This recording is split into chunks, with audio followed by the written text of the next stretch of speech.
மனிதனுடைய ஒத்தாசையின் மூலமாய், மனிதர்களுடைய தயவின் மூலமாய் காரியம் வரும் எதிர்பார்க்காதீங்க. கர்த்தருடைய கட்டளை நமக்காய் புறப்பட்டு வரணும். நாகமானுக்கு அந்த கட்டளை புறப்பட்டு வருகிறது. அவன் சொல்லுகிறான், நான் நினைத்திருந்தேன், எனக்குள்ள நினைத்திருந்தேன், ஆனால் ஆண்டவர் எனக்கு அற்புதத்தை செய்தார். இன்னைக்கு நிறைய நேரம் நம்மளே நினைத்து கொண்டு இப்படித்தான் நடக்கும், இப்படித்தான் நடக்கும். இல்ல, கர்த்தர் எப்படி வேணும் அற்புதம் செய்யக்கூடியவர். நம்ம செய்ய வேண்டிய ஒரே காரியம், கர்த்தருடைய கட்டளை என்ன, என்னை ஆண்டவர் என்ன செய்ய சொல்லுகிறார், கர்த்தர் என்ன செய்ய சொல்லுகிறார்.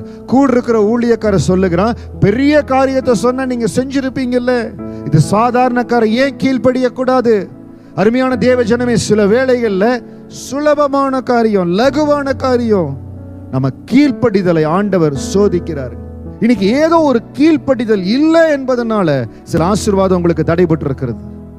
அப்பா கிட்ட சொல்லுங்க, ஆண்டவரே, நீங்க சொல்லுகிற காரியத்தை நான் கவனமா கேட்டு உங்க வார்த்தைக்கு கீழ்ப்படிவேன், தேவ சமூகத்துல கீழ்ப்படிவேன். நீங்க இருக்க சொல்ற வேலையில இருக்க சொல்ற நாள் வரைக்கும் இருப்பேன். நீங்க எந்த இடத்துல நீ இருக்க சொல்றீங்களோ, காத்திருக்க சொல்றீங்களோ, உங்களுக்காக காத்திருப்பேன். நீங்க என்ன சொல்றீங்களோ அதற்கு நான் கீழ்ப்படி. ஆண்டவரே, இன்றைக்கு தேவ சமூகத்துல கீழ்ப்படிந்து ஒப்பு கொடுங்க. நாகமான் சொன்னது போல, பூமி எங்கும் வேறே தேவன் இல்லை என்பதை அறிந்தேன்.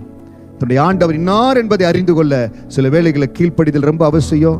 தேவ சமூகத்துல காத்திருக்கணும், தியாகம் செய்யணும், அர்ப்பணிக்கணும். அப்ப ஆண்டவர் இன்னார் என்பதை அறிந்து கொள்ளுவீங்க. You will know who is your God.